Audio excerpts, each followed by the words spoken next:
What's up, guys? Today I'm going to bring you the number one most ultimate exercise that you must do if you want to have a healthy spine, transform your body, and achieve all your goals.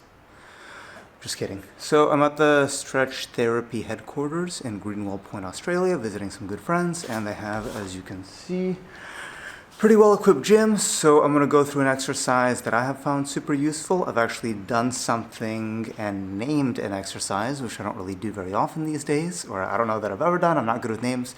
So I call it the caterpillar curl. This is, I would think of it kind of as a variation of the Jefferson curl, but it prioritizes a little bit more on spinal articulation, and it adds a horizontal element rather than going straight up and down. So I think it's super useful to stretch out the back, to strengthen the spinal erectors from a full range of motion. It looks interesting enough that you're going to get a lot of comments, whether that's a good thing or bad thing, and I find it really useful for developing certain aspects of something like press handstand, which involves a spinal articulation, and a few other skills as well. So before we start, let's talk about the Jefferson curl so we can discuss the similarities. So Jefferson curl, it's getting popular enough now in the body weight and fitness world. It's a pretty old exercise though. It involves, it's like a deadlift, but it involves fully articulating the back. And it's done with a bit of weight. Be careful how much weight. If you have to question it and you're not used to the movement, go lighter than go heavier. And it involves a weighted pike stretch at the bottom. So you may have seen this before. I just want to go over it first before I go into the caterpillar curl so we can compare the two. So Jefferson curl, you're going to stand on an object. It's a little bit wobbly. You can grab some weight. This is a 16 kilo bell. It's not too heavy. It's not the point. So I stand. And you can't see all of me right now, but I start to curl down. There it is. I start from the neck, I curl through the spine. I try to get as round as possible. My legs are straight. I let the weight pull me down. I hold this position, so this is a pretty intense weighted pike stretch.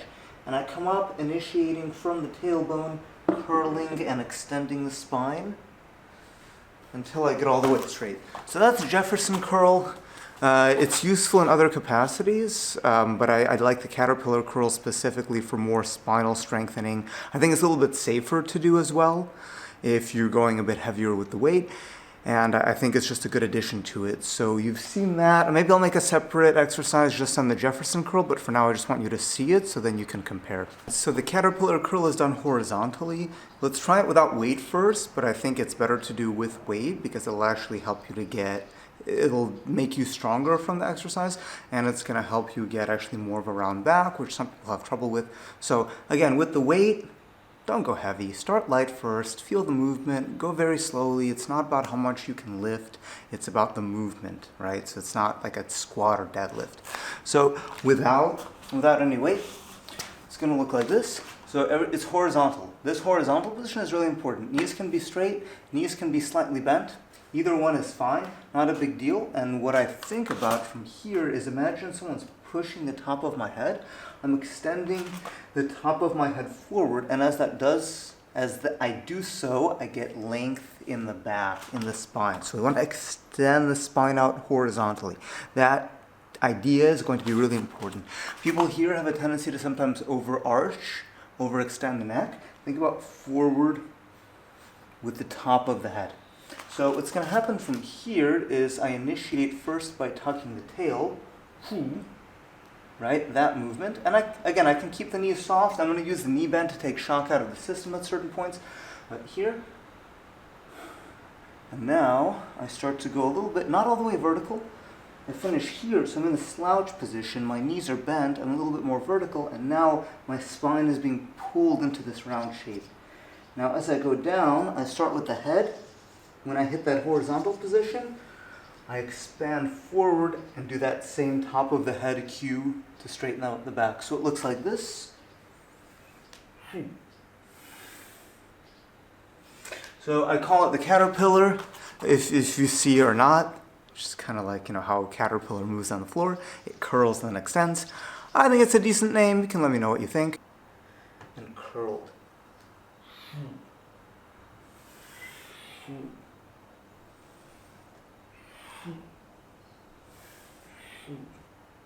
And you can notice I'm using the knee bend at very specific times. In general, I'm straightening my knees to push the hips back in conjunction with the straightening of the back. And then as I go up, this is when I'll soften the knees so I can put more of the force into rounding the spine.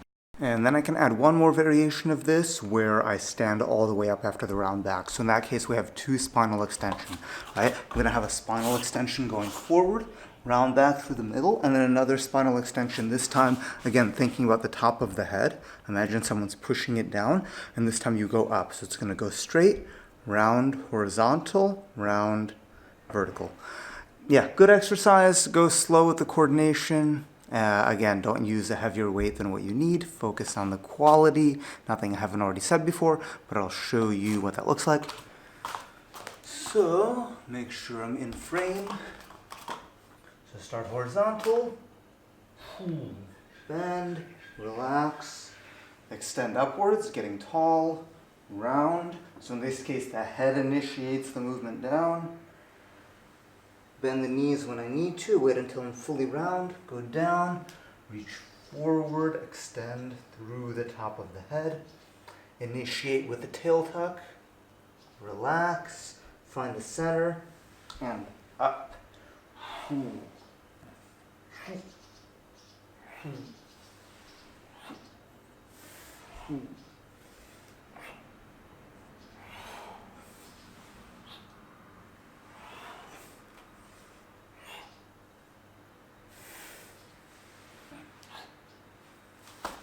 Yeah, so it's a cool exercise. The caterpillar curl, TM, really good for spinal erector strength, articulation of the back. The weight can actually help develop the range of motion through that round back position, so that's why I do like it with the weight.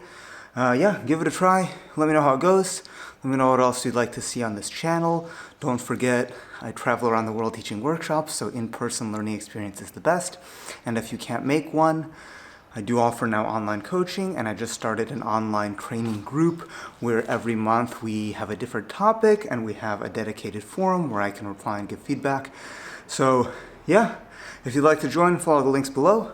Otherwise, I hope you enjoy this video and I hope this exercise is useful for you.